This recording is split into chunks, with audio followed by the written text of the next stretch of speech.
পাঁচটা বিষয় আলাপ করা হয়েছে, এগুলো করতেই হবে, এটা সাংবিধানিক বাধ্যবাধকতা ছিল। তার মধ্যে প্রথমটা ছিল মূল্য সংযোজন কর, যেটাকে ভ্যাট নামে আমরা চিনি, ও সম্পূরক শুল্ক সংশোধন আইন 2026-এর খসড়া নীতিগত চূড়ান্ত অনুমোদন।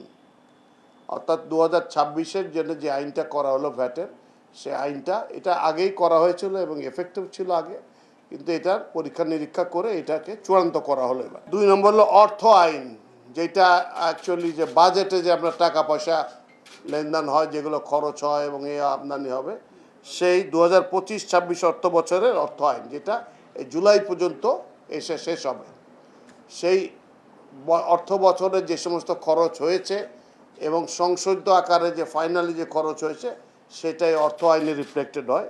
সেটারও খসড়া এবং নীতিগত ও চূড়ান্ত অনুমোদন নেওয়া হয়েছে।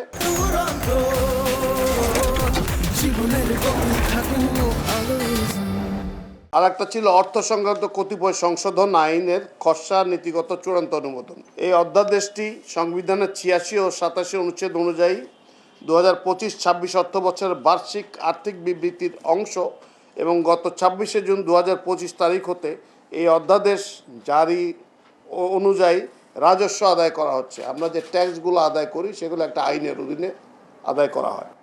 অধ্যাদেশটি আইনে পরিণত করার লক্ষ্যে অর্থ সংক্রান্ত কতিপয় সংশোধন 2025-26 অর্থ বছর আইন 2026-এর খসড়া মন্ত্রিসভার বিশেষ বৈঠকে লেজিসলেটিভ ও সংসদ বিষয়ক বিভাগের ভেটিং সাপেক্ষে চূড়ান্ত অনুমোদন করা হয়েছে।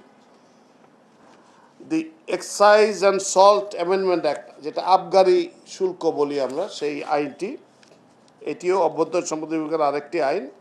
সেখানে বিগত অন্তর্বর্তীকালীন সরকারের মেয়াদে কাঙ্ক্ষিত রাজস্ব লক্ষ্যমাত্রা অর্জন সহ কর জিডিপির অনুপাত বৃদ্ধির লক্ষ্যে the excise and salt tax 1944-এর সংশোধনের উদ্দেশ্যে the excise and salt amendment ordinance 2025 গত 9 জানুয়ারি 2025 তারিখে জারি করা হয়।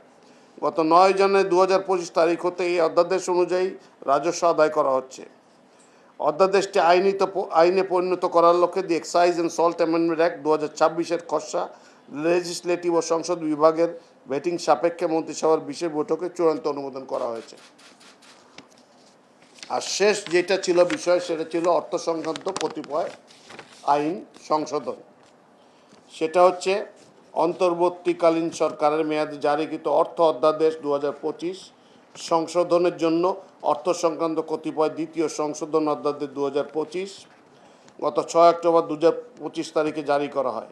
গণপ্রজাতন্ত্রী বাংলাদেশ সরকারের সংবিধানের 1986 ও 87 অনুযায়ী অধ্যাদেশটি 2025-26 অর্থ বছরের বার্ষিক আর্থিক বিবৃতির অংশ এবং গত 6 অক্টোবর 2025 তারিখ হতে এই অধ্যাদেশ অনুযায়ী রাজস্ব আদায় করা হচ্ছে।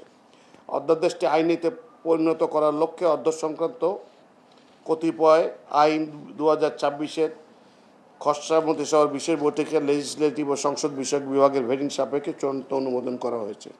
এই 5টি আইনের, অর্থাৎ যে 133টা আইন আগের মন্ত্রিসভার সময় এসেছিল, পাশ হয়েছিল, তার মধ্যে এই 5টি আইন মোটামুটি একটা ডিসিশন হলো যেগুলো আইনে পরিণত হবে এবং তার জন্য যে অন্যান্য যে প্রসিডিউরসগুলো আছে সেগুলো করা হবে এবং ইনশাআল্লাহ এগুলো সামনে পার্লামেন্টে উত্থাপন করা হবে।